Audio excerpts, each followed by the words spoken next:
നമസ്കാരം. തമിഴ്നാട്ടിൽ മുഖ്യമന്ത്രി വിജയ് നിരോധിത സംഘടനയായ liberation tigers of Tamil Eelam അഥവാ LTTയുടെ സ്ഥാപകൻ വേലുപ്പിള്ള പ്രഭാകരന് ആദരമർപ്പിച്ചത് വലിയ ചർച്ചയും അതോടൊപ്പം വലിയ വിവാദവുമായിരിക്കുകയാണ്. മുൻ പ്രധാനമന്ത്രി രാജീവ് ഗാന്ധിയുടെ വധത്തിന് പിന്നിൽ LTT ആണെന്നിരിക്കെ വിഷയത്തിലെ കോൺഗ്രസിന്റെ മൗനവും എടുത്തുകാട്ടിയാണ് BJP ഈ വിഷയം ചർച്ചയാക്കുന്നത്. മുള്ളിവായ്ക്കൽ സംഭവങ്ങളെ അനുസ്മരിച്ചുകൊണ്ടായിരുന്നു വിജയ് എക്സിൽ കുറിപ്പ് പങ്കുവച്ചത്. LTT തലവനായിരുന്ന വേലുപ്പിള്ള പ്രഭാകരൻ കൊല്ലപ്പെട്ടതിൻ്റെ വാർഷിക ദിനമായ മെയ് 18-നായിരുന്നു വിജയ് അനുസ്മരണ കുറിപ്പ് പങ്കുവച്ചത്. 2009 മെയ് 18-നാണ് ശ്രീലങ്കയിലെ മുള്ളിവൈക്കാലിൽ വെച്ച് പ്രഭാകരൻ ശ്രീലങ്കൻ സൈന്യത്തിൻ്റെ വെടിയേറ്റ് മരിച്ചത്. അദ്ദേഹത്തിൻ്റെ ചരമവാർഷിക ദിനത്തിൽ ഈ പ്രദേശത്തെ പരാമർശിച്ചുകൊണ്ട് വിജയ് എക്സിൽ ഇപ്രകാരം കുറിച്ചു: മുള്ളിവൈക്കാലിൻ്റെ ഓർമ്മകൾ നമ്മൾ ഹൃദയത്തിൽ ചുമക്കും. കടലിനക്കരെ കഴിയുന്ന നമ്മുടെ തമിഴ് വംശജരുടെ അവകാശങ്ങൾക്കായി നമ്മളിപ്പോഴും ഐക്യദാർഢ്യത്തോടെ നിലകൊള്ളും എന്നായിരുന്നു കുറിപ്പ്. ഇതാണ് തമിഴ്നാട്ടിൽ ഒരുപോലെ ചർച്ചയും വിവാദവുമായി മാറിയിരിക്കുന്നത്. എന്നാൽ വിജയ് നടത്തിയ ഈ നീക്കം കൃത്യമായ രാഷ്ട്രീയ തന്ത്രമാണെന്ന് വിലയിരുത്തുന്നവരുണ്ട്. തമിഴ് ജനതയ്ക്കിടയിൽ വേലുപ്പിള്ള പ്രഭാകരൻ എന്ന പേര് വെറും ഒരു പേര് മാത്രമല്ല, മറിച്ച് അവർക്കതൊരു വികാരം കൂടിയാണ്. ശ്രീലങ്കയിലെ തമിഴർ അനുഭവിച്ച അടിച്ചമർത്തലുകൾക്കെതിരെ ആയുധമെടുത്ത് പോരാടിയ വേലുപ്പിള്ള പ്രഭാകരൻ ലോകമെമ്പാടുമുള്ള തമിഴർക്ക് ആത്മാഭിമാനത്തിൻ്റെ പ്രതീകം കൂടിയാണ്.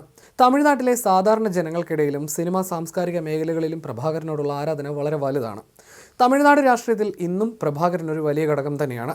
നാം തമിഴർ കക്ഷി പോലെയുള്ള രാഷ്ട്രീയ പ്രസ്ഥാനങ്ങൾ പ്രഭാകരൻ്റെ ചിത്രവും ആശയങ്ങളും മുൻനിർത്തിയാണ് പ്രവർത്തിക്കുന്നത്.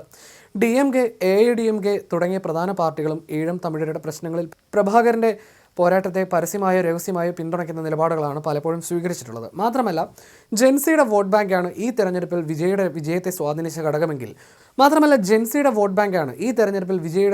സ്വാധീനിച്ചതെങ്കിൽ ഈ അനുസ്മരണത്തിലൂടെ പഴയ തലമുറയിൽപ്പെട്ട ആളുകളെയും സ്വാധീനിക്കാൻ വിജയ്ക്ക് സ്വാധീനിച്ചുവെന്നാണ് അഭിപ്രായം. തമിഴ്നാട്ടിൽ അധികാരത്തിലിരിക്കുന്ന പാർട്ടികൾ പൊതുവെ പ്രഭാകരനെ പരസ്യമായി പിന്തുണയ്ക്കുന്നതിൽ നിന്ന് വിട്ടുനിൽക്കാറാണ് പതിവ്.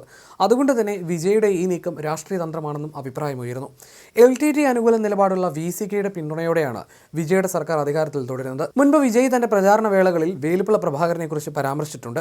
നമ്മുടെ പൊക്കിൾക്കൊടി ബന്ധമുള്ള ഈഴം തമിഴർ അവർ ശ്രീലങ്കയിലായാലും ലോകത്ത് മറ്റെവിടെയായാലും അമ്മയെപ്പോലെ അവരെ സ്നേഹിച്ച ഒരു നേതാവിനെ നഷ്ടപ്പെട്ടതിന് ശേഷം കടുത്ത ദുരിതത്തിലാണ്. അവർക്കായി ശബ്ദമുയർത്തേണ്ടത് നമ്മുടെ കടമയാണെന്നായിരുന്നു കഴിഞ്ഞ സെപ്റ്റംബറിൽ നാഗപട്ടണം ജില്ലയിലെ തന്റെ പ്രസംഗത്തിൽ അദ്ദേഹം വ്യക്തമാക്കിയത്. ലോകമെമ്പാടുമുള്ള ശ്രീലങ്കൻ തമിഴരും ഇന്ത്യയിലെ ഒരു വിഭാഗം തമിഴരും മെയ് 18 മുള്ളിവയ്ക്കാൽ അനുസ്മരണ ദിനമായി ആചരിക്കാറുണ്ട്. തമിഴരെ സംബന്ധിച്ച് വേലുപ്പിള്ള പ്രഭാകരൻ എന്നത് വെറും ഒരു ചരിത്രപുരുഷനല്ല. ചിലർക്ക് അദ്ദേഹം തമിഴ് വംശത്തിൻ്റെ രക്ഷകനും വീരനായകനുമാണെങ്കിൽ മറ്റു ചിലർക്ക് അദ്ദേഹം ആയുധമെടുത്ത് പോരാടിയ ഒരാൾ മാത്രമാണ്. തമിഴ് സ്വത്വബോധത്തെയും രാഷ്ട്രീയത്തെയും ഇത്രമേൽ സ്വാധീനിച്ച മറ്റൊരു നേതാവ് മുൻപൊന്നും ഉണ്ടായിട്ടില്ല എന്നതും ഒരു യാഥാർത്ഥ്യമാണ്. VCK കൂടാതെ കോൺഗ്രസിൻ്റെയും പിന്തുണയിലാണ് തമിഴ്നാട്ടിലെ TVK സർക്കാർ നിലനിൽക്കുന്നത്. അതുകൊണ്ട് തന്നെ ഈ ആദരമർപ്പിക്കൽ സഖ്യകക്ഷി സമവാക്യങ്ങളിൽ വലിയൊരു തർക്ക വിഷയമായി മാറുമോ എന്ന ചോദ്യം ഉയരുന്നുണ്ട്. സഖ്യത്തിനുള്ളിൽ ഭിന്നതയുണ്ടാക്കുക എന്ന ലക്ഷ്യത്തോടെയാണ് BJP കൃത്യമായ വിമർശനം ഉന്നയിക്കുന്നത്. പ്രഭാകരന് വിജയ് ആദരമർപ്പിച്ചതിന് പിന്നാലെ BJP മീഡിയ സെൽ മേധാവി അമിത് മാളവിയ രാഹുൽ ഗാന്ധിക്കെതിരെ രൂക്ഷ വിമർശനമാണ് നടത്തിയത്. LTT ആണ് അദ്ദേഹത്തിന്റെ പിതാവിനെ വധിച്ചതെന്ന് മാളവിയ ഓർമ്മിപ്പിച്ചു. മുൻ പ്രധാനമന്ത്രി രാജീവ് ഗാന്ധിയെ വധിച്ച LTTയുടെ തലവൻ വേലുപ്പിള്ള പ്രഭാകരന് തമിഴ്നാടിന്റെ പുതിയ മുഖ്യമന്ത്രി ആദരമർപ്പിച്ചിരിക്കുന്നു. കോൺഗ്രസിന് അധികാരത്തിൽ ഒരു പങ്ക് കിട്ടുന്നതുവരെ രാഹുൽ ഗാന്ധിക്ക് ഇതിലൊരു പ്രശ്നവും ഉണ്ടാകില്ല. DMKയും LTTയെ അനുകൂലിച്ചവരായിരുന്നു. എന്നിട്ടും അവരുമായി സഖ്യമുണ്ടാക്കാൻ കോൺഗ്രസിന് ഒരു മടിയും ഉണ്ടായിരുന്നില്ല എന്നായിരുന്നു മാളവിയുടെ ആരോപണം. അതേസമയം തങ്ങളുടെ നിലപാട് വ്യക്തമാക്കേണ്ടി വരുന്നതിന്റെ സമ്മർദ്ദത്തിലാണ് കോൺഗ്രസ്. എന്നാൽ വിഷയത്തിൽ ഇതുവരെ കോൺഗ്രസ് പ്രതികരിച്ചിട്ടില്ല. വിവാദമായതിന് പിന്നാലെ വിഷയത്തെ പ്രതിരോധിച്ചുകൊണ്ടായിരുന്നു TVK രംഗത്ത് വന്നത്. മുള്ളിവയ്ക്കാൽ എന്ന പരാമർശം ശ്രീലങ്കയിൽ 10,000-കണക്കിന് ഈഴം തമിഴർ കൂട്ടക്കൊല ചെയ്യപ്പെട്ടതിനെക്കുറിച്ചാണെന്നും മുൻ LTT തലവന്റെ മരണത്തെക്കുറിച്ച് മാത്രമല്ലെന്നും TVK വൃത്തങ്ങൾ വ്യക്തമാക്കുന്നു.